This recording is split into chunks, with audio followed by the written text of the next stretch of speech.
ఇప్పుడున్న పొలిటికల్ సినారియోలో ఎవరైనా కానీ ఒక పొలిటికల్గా యాక్టివ్ అవ్వాలన్నా, పూర్తి స్థాయిలో నిలబడాలన్నా గుండె ధైర్యం అనేది చాలా ముఖ్యం. ఎందుకంటే అధికారంలో ఉంటే చెలరిపోయే వాళ్ళు ఉంటారు, అధికారం లేకపోతే కనుమరుగైపోయే వాళ్ళు చాలామంది ఉంటారు.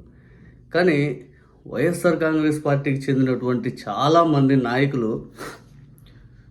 నిజంగా ఈ మధ్య వాళ్ళు పోరాడే దాని విధానం చూస్తుంటే చాలా సంతోషంగా ఉంది. కార్యకర్తలను వెంటనే యాక్టివేట్ చేసుకోవడంలో జగన్మోహన్ రెడ్డి గారు చాలా పెద్ద సక్సెస్ అయ్యారు. నాకు పేర్ని నాని గారు ఒక మాట అన్నారు ఈ మధ్య, ఎప్పుడో చాలా రోజుల క్రితం కలిస్తే. ఆయన అన్నమాట నాకు బాగా నాటకం పోయింది. రాజకీయాలు చేయాలనుకునేవాడు కేసులు సిద్ధపడితేనే రాజకీయాల్లో ఉండాలి, లేదు కేసులు అయ్యింది అనుకుంటే రాజకీయాలు అసలు మాట్లాడకుండా వాళ్ళ పనులు చేసుకోవాలి, రాజకీయాలు అసలు ఆ ఊసే ఉండకూడదు. ఆ మాట నాకు అది నాటుకొని పోయింది. ఎందుకు రీసెంట్గా తెలుగుదేశం పార్టీ శ్రేణులు వైఎస్ఆర్ కాంగ్రెస్ పార్టీని దెబ్బ కొట్టడానికి నాయకులను పక్క పార్టీ నుంచి లాగేసే ప్రయత్నం చేస్తూ ఉన్నారు. రాజకీయంగా జగన్మోహన్ రెడ్డి గారిని దెబ్బ కొట్టడానికి చాలా అలిగేషన్లు తెస్తూ ఉన్నారు. ఇక భయభ్రాంతులకు గురి చేసేలా గ్రౌండ్ లెవెల్లో కార్యకర్తలు కొట్టేసుకుంటూ ముందుకు వెళ్ళిపోతూ ఉన్నారు. కొంతమంది నాయకుల మీద ఇదిగో మేము అరెస్ట్ చేసేస్తాం, ఇదిగో మీ పని అయిపోయింది, అది ఇదని విష ప్రచారం చేస్తూ ఉన్నారు. ఎన్ని చేసినా కూడా ఈరోజు మన వైఎస్ఆర్సీపీ కార్యకర్తలు కానీ నాయకులు కానీ బలంగా నించోవడం చాలా సంతోషం. నిజంగా జగన్మోహన్ రెడ్డి గారు ఏ జన్మలో చేసుకున్న పుణ్యమో ఇటువంటి నాయకులు, ఇటువంటి కార్యకర్తలు ఆయన దొరకడం. అన్ని పార్టీలకి దొరకదు, ఇక అన్ని పార్టీలు దొరకదు. అసలు కొంతమంది పోరాడి నిజంగా ఆ టైంలో మీకు గుర్తుందో లేదో, నారా లోకేష్ గారు కేసులు గీసులు అని వాళ్ళని రెచ్చగొట్టే ప్రయత్నం, పవన్ కళ్యాణ్ గారు వాళ్ళని రెచ్చగొట్టే ప్రయత్నం. ఒక్క వైఎస్ఆర్సీపీ నాయకులే కార్యకర్తల్ని అసలు ఏ మాత్రం రెచ్చగొట్టరు. ప్రజలను పూర్తి స్థాయిలో మన పని మనం చేసుకుంటూ పోతాం. అయినా కూడా ఆర్డుకోరుగా పనిచేసే వాళ్ళు ఉంటారు. మిగిలిన పార్టీ వాళ్ళని రెచ్చగొట్టి అని వాళ్ళ ఉన్న అదేంటి జవసత్వాలని పైకి చేసేలా ప్రయత్నం, మన వాళ్ళకి ఆ ప్రయత్నం చేయాల్సిన పనిలే. ఈరోజు నాకు కొడాల నాని గారిని చూసుకో సంతోషం అనిపించింది.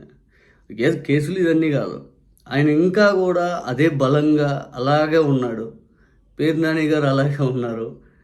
చాలామంది ఆఖరికి జగన్మోహన్ రెడ్డి గారిని చూడటానికి చాలామంది జనాలు వచ్చారు. ఈరోజు వల్లభనేని వంశీ గారిని జగన్మోహన్ రెడ్డి గారు కలవడానికి వెళ్ళినప్పుడు అసలు 144 సెక్షన్ విధించి రోడ్లన్నీ బ్లాక్ చేసేసి ఎవరు రాకుండా అడ్డు పెట్టేసి అయినా ఒక తోపులాట అసలు విపరీతమైన క్రౌడ్. జగన్మోహన్ రెడ్డి గారు ఎంత మాస్ లీడర్ అంటే ఆయన వస్తున్నాడు అని చెప్పి 5 నిమిషాలు 10 నిమిషాల మంది జనాలకు తెలిసిన ఒకసారి 10,000 మంది రోడ్డు మీదకి వచ్చేంత అటువంటి వ్యక్తితో వాళ్ళు పెట్టుకుంటున్నప్పుడు వాళ్ళకి తెలుసు కాబట్టి 3-4 అయితేనే మనం ఆయన కొట్టగలం, లేకపోతే మనం కొట్టలేమని చెప్పి వాళ్ళందరూ బాధ. 2024 ఎన్నికలు జరిగినట్టుగా 2029లో కూడా జరగదు ఒకవేళ అందరూ కలిసి వచ్చినా కూడా. ఎందుకంటే వాళ్ళు పరిపాలన అందరూ చూస్తూ ఉన్నారు. ఏదేమైనా కానీ ఈసారి వాళ్ళు గెలిచి అహంకారంతో ఎక్కువైపోయారు. జగన్మోహన్ రెడ్డి గారు ఈసారి ఒంటరిగా పోటీ చేసి మళ్ళీ కొట్టబోతున్నాడు. ఇది 100% చూస్తుంటే సినారియోను అర్థమవుతూ ఉంది. వల్లభనేని వంశీ గారి ఆయన కలిసి వచ్చాక బయటకు వచ్చి ప్రెస్తో మాట్లాడుతున్నప్పుడు జగన్మోహన్ రెడ్డి గారు మాట్లాడుతున్న ప్రతి సందర్భంలో కార్యకర్తలు అడుగడుగున జై జగన్ జై జగన్ జై జగన్ అని నినాదాలు. పేర్ని నాని గారు ఒక పక్క, కొడాల నాని గారు అయితే బాబు ఆపండ్రా బాబు ఐదని ఆయన అయినా కూడా ఆక్కపోవటం. ఆయన ఒకటే చెప్పాడు జగన్మోహన్ రెడ్డి గారు, ఈరోజు అరెస్టులు విచ్చలవిడిగా మీరు చేయొచ్చు, అధికారం మీ చేతిలో ఉందని. తప్పు చేసినటువంటి అధికారులకు హెచ్చరిస్తున్నాను, నాయకులను హెచ్చరిస్తున్నాను. రేపొద్దు 7 సముద్రాల అవతల ఉన్నా కూడా మిమ్మల్ని లాక్కొస్తాం, బట్టలు ఓడదీస్తా, చట్టం ముందు నించోబెడతాం, గుర్తుపెట్టుకోండి 5 అని చెప్పి జగన్మోహన్ రెడ్డి గారు సీరియస్గా వార్నింగ్ ఇచ్చారు. ఇంకోటి కొడాల నాని గారు, పేరు నాని గారు, లేకపోతే దేవినేని అవినాష్ గారు, లేదా వీళ్ళందరూ పూర్తి స్థాయిలో ఇలాగే ముందుకెళ్ళాలి. నిజంగా వైఎస్ఆర్సీపీ శ్రేణుల్ని మీరే ఎక్కువ యాక్టివేట్ చేయాలి. నిజంగా చెప్పాలంటే మీ నుంచి ఎక్కువ ఇన్స్పిరేషన్ కార్యకర్తలకు ఎక్కువ వస్తుంది. అది ఎలా అంటే ఎన్ని ఇబ్బందులు ఉన్నా మేము ఉన్నాం అనే ధోరణిలో కొంతమంది నాయకులు ఉంటారు. అటువంటి నాయకులు మీరు ప్రథమంగా ఉంటారు.